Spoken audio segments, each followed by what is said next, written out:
Hello, everybody. Welcome to our session on empowering minds with hexagonal thinking. My name's Anna Machura, and it's a pleasure to be with you today. What we're going to cover today, I believe, will be helpful to teachers, educators working with different age groups. And, well, I would love to know a little bit from you if you've heard of hexagonal thinking before. It covers different professional practices. So, again, very useful and helpful. If you're starting your journey with learning and you're looking for different strategies and techniques, this is for you. We learn how to plan the lesson accordingly. It will help you to understand your learners better. Knowing the subject is part of that as well. And integrating some technology and, of course, promoting the 21st century skills. My motto as an educator is be yourself, be unique, dream big. And the topic for today is exactly the same. It's about allowing our learners to be themselves, to discover something, to come up with unique ideas using hexagonal thinking strategies, and to dream big because everybody has unique ideas and the classroom is the right place to share them. So we are allowing them to dream big. I mentioned that these strategies will work with different age groups, and it's up to you. You can start even with primary or secondary school level, or even if you're teaching at university. So these are proven ideas of my own, but I've also included some other bits, 7 practical uses and activities. Please remember, you're always welcome to adopt and adjust as you go. You have some information about me right there. A huge element of my work is about well being and mental health and the therapeutic approach. Why? Well, I believe that every lesson is an opportunity to grow and to discover something and probably to change something for better. So, this element of sharing things, ideas, even changing something about maybe our mindset, collaborating, it's really therapeutic, soothing the mind, allowing everybody to connect at a deeper level. So we're engaging the conscious mind, but also subconsciously talking about our emotions. Hexagonal thinking, in a huge part, covers neuroplasticity and cognition. What is neuroplasticity? Well, we're trying to create connections, and every message, anything really, can be a spark. And the beauty of lessons with hexagonal thinking strategies is that we are enhancing this great skill, this phenomenon, creating new neural pathways and connections through synapses. And even the shape of a hexagon, well, reminds us of spreading information, um, discovering, exploring, and we're learning every single time. So every move, okay, sparking ideas that increases elaboration of some chosen cases. As we know, we all have our background knowledge, and that is going to shine through while we're working with other people. It can be a project, it can be just a simple activity, can be a poster. Representing those various ideas and concepts is amazing.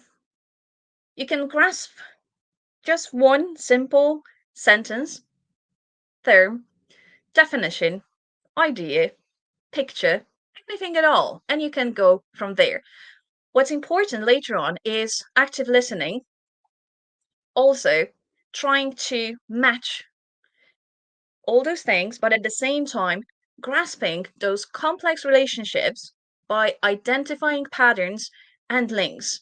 So we can say that there's a lot of autonomy on that part when it comes to the learner, but that balance is maintained because as a teacher, you can introduce some topics, some themes, or of course, you can ask your class how they want to incorporate their ideas all along the way. Another important thing to remember about hexagonal thinking and those strategies is that while we're talking to others, our mirror neurons are working. So, in a small group, when we ask our learners to think about things, moving things around, matching, regrouping, right? What happens is if we witness someone else perform the action, our brain is really, really picking up on those clues. So the subconscious mind in action. Of course, that enhances cognition as well. A lot of mental processes related to acquisition, storage, manipulation, and retrieval of information. So I hope that if you share the information on neuroplasticity with your learners, they'll be encouraged even more to try something new. The next part, you may think, okay, I want to prepare such a lesson. Where will I start? First is the template, and it's up to you. It can be just a paper version, but right now it's very easy to use some apps and generate hexagons for recycling. With small groups, again, you can even laminate those hexagons and wipe them and then use on a different concept. When it comes to maybe secondary or university level learners, again, showing some applications. I've used a few here, and I also have some links, useful links for you to use. They'd be very happy to show their creativity and use applications. Of course, PowerPoint, any kind of visual representation counts. What we should mention as well here is how the brain learns, because hexagonal thinking is very much based on the adaptive system of being social. So we're working in a group in a classroom. What you can do is divide your class into small groups and maybe 4, 5 students all together. They can delegate some tasks, and what we're going to do is search for the meaning, and that's what the brain loves. Then we'll focus on some patterns. As a teacher, you can, of course, monitor the work, how it goes, but the autonomy is a huge part there. Emotions, again, discovering, even proposing, suggesting something, and looking at someone else's reaction is just a part of that great learning. So, focused attention, active listening, two processes, conscious and subconscious mind in action. And what we can find out as well along the way is what is our way of learning, not only retrieving information, but just how the concepts can be put together. So the development from the first minute right till the end. And let me show you how uniquely it is all organized. As in our brain, okay, it's all about connections and making it fun, engaging. Um, that's how the brain works. So, in short, what we're fostering here in any activity that I'm going to show you, 7 practical uses, you will see some critical thinking, engaging different disciplines, domains, or fields. So, systems thinking, organized, structured. There's a lot of discussion going on and collaboration between learners. At some point, they will need to solve problems. But while solving problems, we can encourage them as well to add metacognition. What is it? So, thinking about the thinking process. What is happening right now? How much do I know? Extra questions. And I think that's one of the greatest benefits of using hexagonal thinking techniques. So, we're going deeper. It's finding the missing link while working on a given concept. So, it is structured all the time. At the same time, there is creativity, novelty. That's what the brain loves. And at the same time, learners can stop at any stage and have a discussion. As a teacher, And with your group, of course, you can decide on the right assessment later on. It can be formative assessments. So while choosing the theme or topic, you can agree on maybe one skill that you're working on. Could it be vocabulary building, or maybe discussions and how you react to a statement? What are the other options? Maybe reframing, rephrasing. You can add listening to that, or reading. So lots and lots of possibilities. Let me show you my suggested ideas right now. So brainstorming, we're starting the class with explaining what hexagonal thinking is and how the brain works. And the first focus is on the discussion. So we telling our learners to be grouped. And of course, it can be a new chapter, but at the same time, it can be the end of a unit, or maybe a year reflection, end of the year. Um, one activity with a focus. At the same time, you can decide on building the vocabulary range for your learners. How can we do this? Pick a character from a novel, any kind of book, something that is interesting for the learners. Maybe you've covered one together, but of course, with pre-teaching, you can ask your learners to come up with ideas. Can be analyzing a character or an event, something that is important for them. This is personalizing the activity. If perhaps you wish to focus on critical or analytical thinking skills, then I suggest a debate. These days, well, we talk a lot about using different sources and materials. It may be the course book, of course, but at the same time, you can use some TED Talks or podcasts, maybe interviews, or choose some articles. At the end of that session, using hexagonal thinking strategies, you can ask the class to write a summary of a given talk or the interview. You will be focusing on key terms and, of course, linking that. So this is representing ideas in a great way. We're talking about doing it orally mainly. However, as a therapist, I believe I'm teaching and also explaining our learners quite a lot that our brains are different, like neurodiversity, right?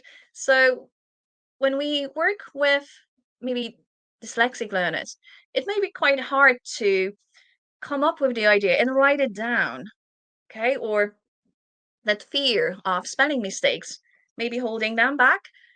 Instead, you can allow learners to maybe draw something or use a picture that works exactly the same. So my piece of advice would be here: know your learners quite well, and it does not have to be just a discussion and writing down words. A picture works same way. And as doing that, if you're allowing to match and regroup and find those patterns, associations, it could be a timed activity. So maybe you have 5 minutes telling your group, and you have another 5 minutes to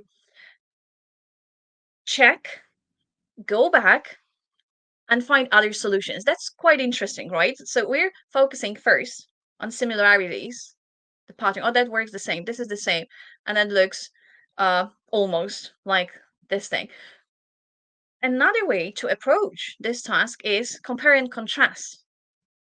And at the end of any activity, with those hexagonal, fantastic pieces on the table, you can ask your learners to stand up and go to another group, think about it. So that's, again, maybe works better with primary or secondary school level. Um, if you allow them just to have the glimpse of ideas, you don't need to go into details. If you're talking about more advanced activities, yes, you can go into details. So a gallery walk with some kind of reflection, it's up to you. Can be, again, just um, getting the major ideas, the points, what the other group came up with, or you can go into a deeper reflection. Maybe if you have a multicultural group, you can mention cultures and what is the linguistic part that do you express that the same way in the language. So whatever you have right there on the table can serve as a build up to another activity. It does not have to end there. So depending on the age group, depending on the needs of your learners, depending on their interests, you have a lot of autonomy here and a lot of choices. You may be thinking right now, I have not done this yet, ever. I'm a bit scared. I don't know what to start with. Do not worry. Uh, this is a simple AI generated idea of a lesson plan. Now, my approach is always to use sources in moderation, always adopt and check. However, it's a good starting point. Talking about, for example, making connections based on vocabulary, you can draw a hexagon in the center and label it pizza. So even with lower levels, when it comes to the English proficiency, you can do this right that. Let me mention that hexagonal thinking strategies work really well in any subject. So it does not have to be only about learning English. Once you try it, you can, again, with a smile, with more independence and comfort, try maybe using some scientific terms or maths as well. Okay, so it's about the organized way of exchanging ideas and repetition. Connections, important point. So letting learners to come up with that and creating some mind maps. Why not? If perhaps you want to focus more on generating grammar concepts, then you can put past simple or past continuous starting on the central hexagon last weekend. And if we're talking about past tense, then I watched a movie or I was studying when, and then talk about similarities, that is the past tense, but what is the difference, when to use when, other sentences. Learners can ask questions then and exchange knowledge. Sometimes, well, it's really, it may be intimidating. It's really hard to get ideas or eliciting may take a longer time. However, with this kind of activity, you can let learners work together, check, so peer correction or peer feedback going on, and then they can offer some sentences. So it's great, especially in mixed abilities. Um, when you have a class like that, know your learners well. I suggest using it just this way. So adding bits to the map that is already there. When it comes to analyzing different points, well, it can be a character, it can be an event in history. Here you can adopt it to perhaps generating adjectives or adverbs and anything about relationships, emotions, personality. So I think it may be quite an interesting alternative instead of just preparing some characters ready made, okay, be that from a book or from a movie, but just working on that together as we go, one by one, elements, chunking bit by bit, rather than just taking one character um, and describing it or trying to, you know, gather as much information as possible, but without those links. This is the key element. Comparing things, yes, here the cultural aspect is very important. You may choose holidays or some traditions, values, celebrations, vast range of ideas. With more advanced groups, I suggest summarizing using hexagons. So for the main topic, you may have some key events or more people involved, more locations mentioned than problems, solutions. Each group is going to prepare a piece of summary, and again, like a gallery walk, but at that time, they will check and summarize, give the account of their work, their masterpiece to the other group. It's a fantastic way to engage all learners, so nothing is left behind. Mm, cooperation, um, novelty going on. It can be a simple topic, but you can build it up and make it more complex with your learners' help. There are some tips as well for you. You can see on the screen.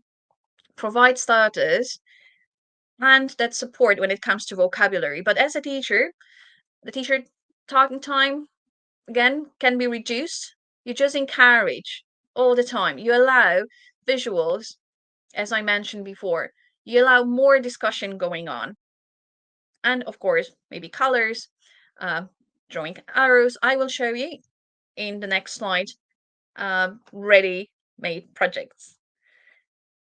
The benefits, again, reminding learners why they are doing this, what is happening in their mind, very important as well.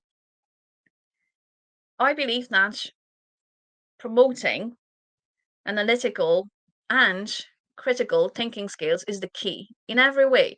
Life is about making decisions, even the little ones. It's about reactions, sometimes changing our mind, the view, the mindset. So they can transfer later on those skills learned in the classroom right to the real life. Isn't that beautiful? Engagement is there, and they are not afraid to present their point of view. Okay, every point is valid. That matters. Okay, being flexible and again being able to adapt to the group, to the situation, even to the depth of the given task or theme. It's up to you. So right away, we know why we're doing that, what skills you're going to work on. We know the structure, and in simple terms, you may ask your learners to identify patterns, take a position, then assess one another's arguments, remembering about collaboration and trying to build connections as they go. And the final point is always reflection. It can be self reflection. Again, if you do not have enough time for the gallery walk, it can be just asking the learner to self reflect on their points right there in the lesson.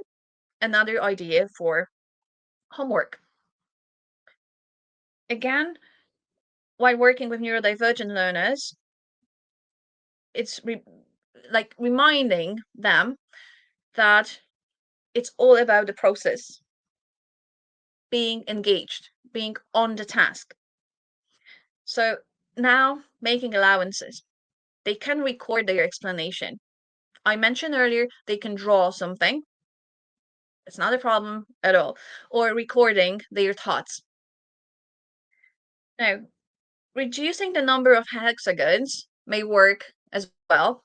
So they do not feel that pressure, right? Cognitive overload is an important thing. Please try to avoid that.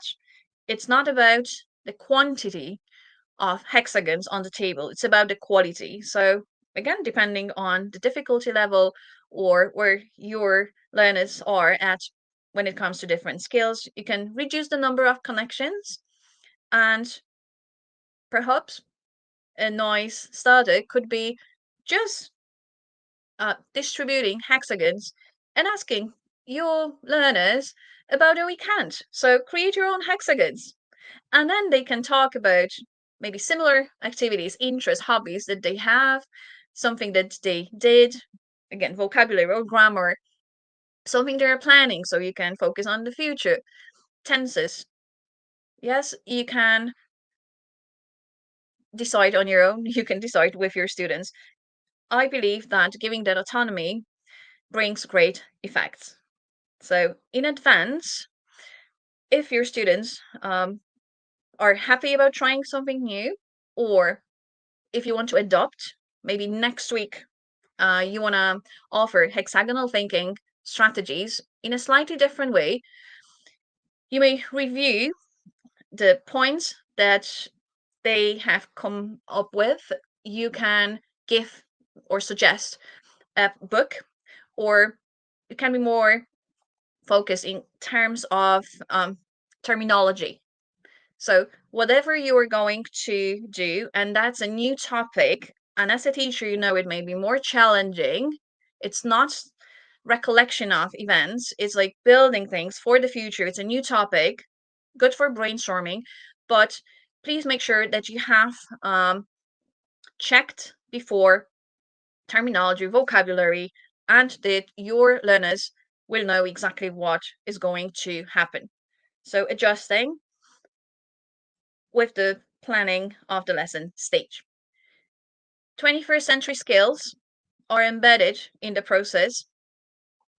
I've mentioned critical thinking, creativity, collaboration, communication, information literacy, media literacy. You may implement technology there as well. You're flexible. There is the leadership on both sides. And you, as a teacher, you're introducing new things, but your learners are taking initiative and taking the lead as well in presenting their work. So it's productive. You will always have a nice output, something to reflect on, to assess, evaluate, and we're working on social skills as we go. I will show you some ideas for the assessment as well.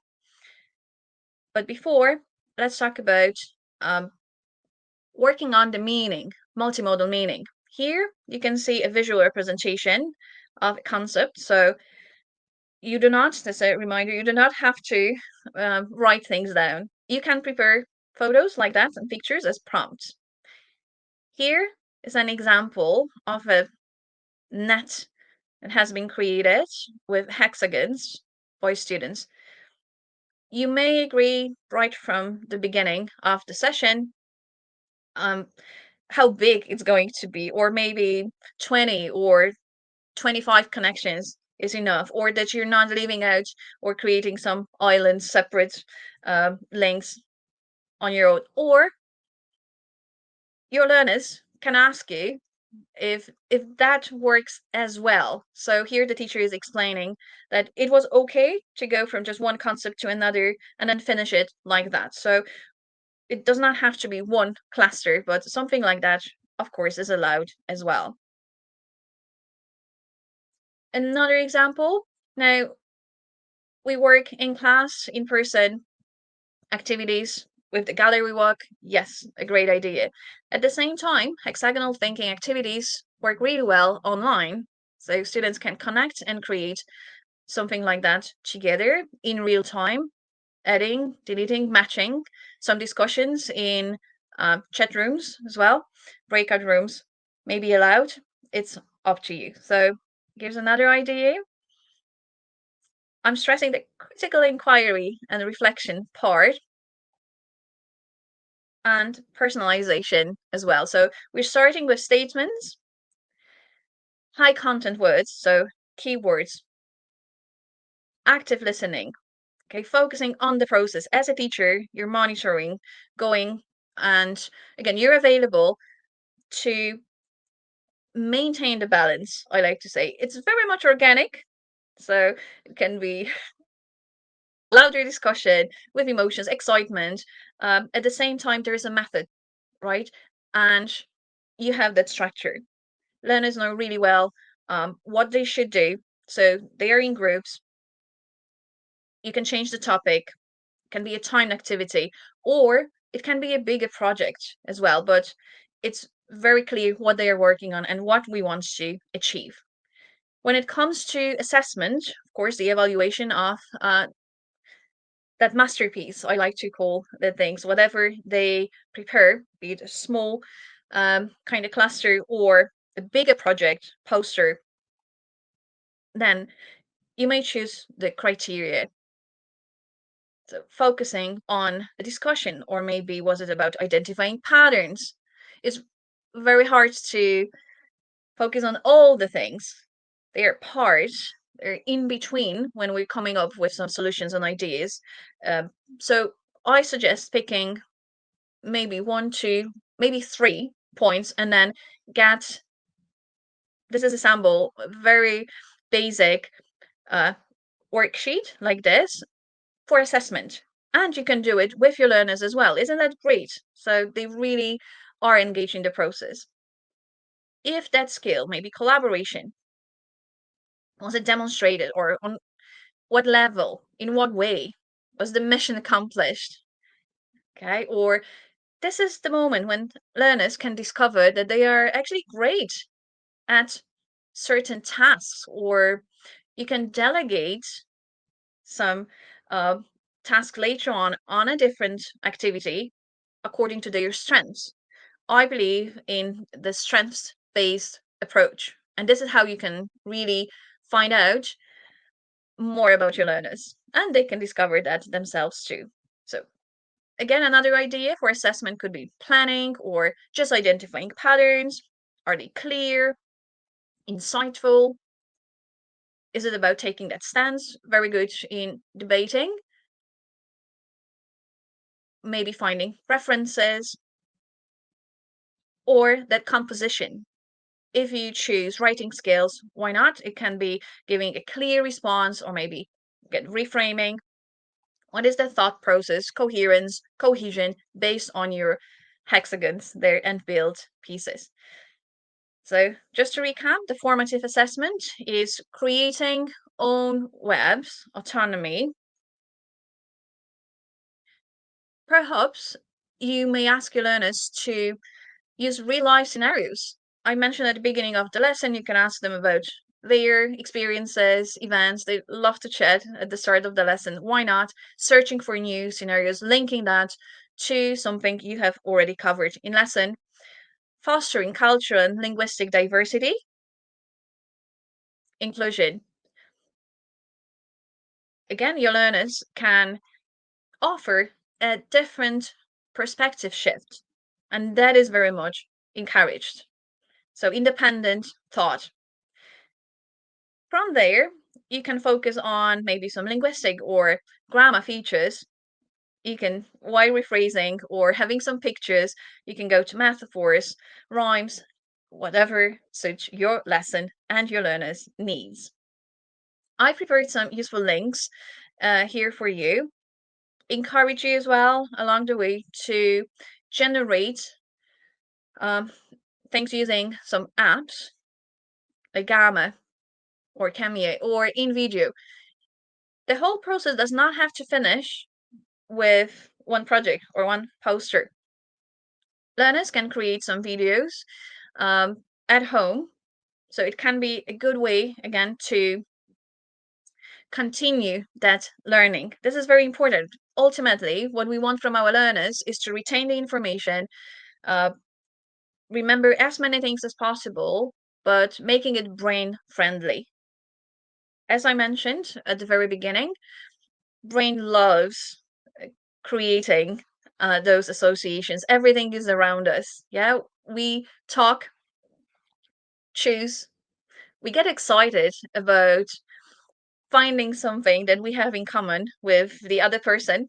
Now, isn't that great when the teacher is suggesting some exciting and interesting point of view, but at the same time allowing me as a learner, let's say, putting the other perspective here, to express my idea. And it's not the idea, it's the process, it's the thinking, it's really discovery what we're looking at. I believe that we can empower our learners' mind with those strategies that I've presented right now. Empowering and emboldening, making them open, more compassionate to others. Because we need to understand that every brain is different. So stressing that any opportunity is good while working together. This is valid. I value this idea. I take it on board, and reacting in the world that everything is changing really quickly. When we have contact with people from different cultures, when we are somehow bombarded with different pieces of information. So it's important to be able to filter out things that are not, let's say, the priority, but find connections, work on that. These days, even when we work online or we're finding other options, most likely our learners will get to a point when they want to have a job and they be working on a team together with other people. So social skills plus the knowledge that they are gaining, the input that they are offering. This is just the beauty of diversity. And I hope that that hexagonal way of thinking is something that you're going to implement, maybe even next week. Invite your learners to think about it. I will go through some ideas here as well. It's a recap. So remember about choosing the response. What are we looking for here? Is it having a bit more fun brainstorming, or is it critical or analytical thinking approach? Or maybe next time you may say, let's use drawings and pictures. Perhaps you will agree that a part of formative assessment can be nicely embedded in between, because the word test or an exam or like project, we're not really grading a learner for the final output. It's about being able to present, offer ideas, answer, respond, define. So the whole Bloom's taxonomy is there. It's demonstrating, creating, evaluating, critical inquiry and reflection. I will go back just to prepare you now for some thoughts for our discussion. Please use the chat. We'll continue later. I hope that my presentation has sparked some ideas for you, something new. You may share what you have used before. Maybe you can offer some great books or themes if you have tried it before. So out of those 12 21st century skills, what are 3 or 4 that you want to work on next? Please remember about um, making it adaptable. So differentiation, all about patterns. Maybe we'll be able to create some patterns together from the chat. We'll compare and contrast what works in your groups, in your schools. I'd be delighted to see some other activities that you can offer building on that, because this is the hexagonal thinking, systems thinking in process. Let's talk about the brain as well, a little bit. Neuroplasticity. Have you thought about different ideas? Those sparks, creating synapses, neural connections, engaging emotions. Maybe at some stage you thought about that idea you're going to use and you're excited about it. And you're going to tell your learners, let's do it together. Mirror neurons, cognition, active recall, representing ideas, critical reflection. Okay. And I hope that now we can talk about how you're going to empower your learners using hexagonal thinking and different ideas that will help you to connect with your learners better, to prepare them better for life, not only for the classroom, as the classroom is just one of the learning environments. And our goal as teachers is to encourage them, support them, and help them to be the best individuals they can, ready to go out there, talk, engage, and be independent. Thank you so much. Let's see the chat.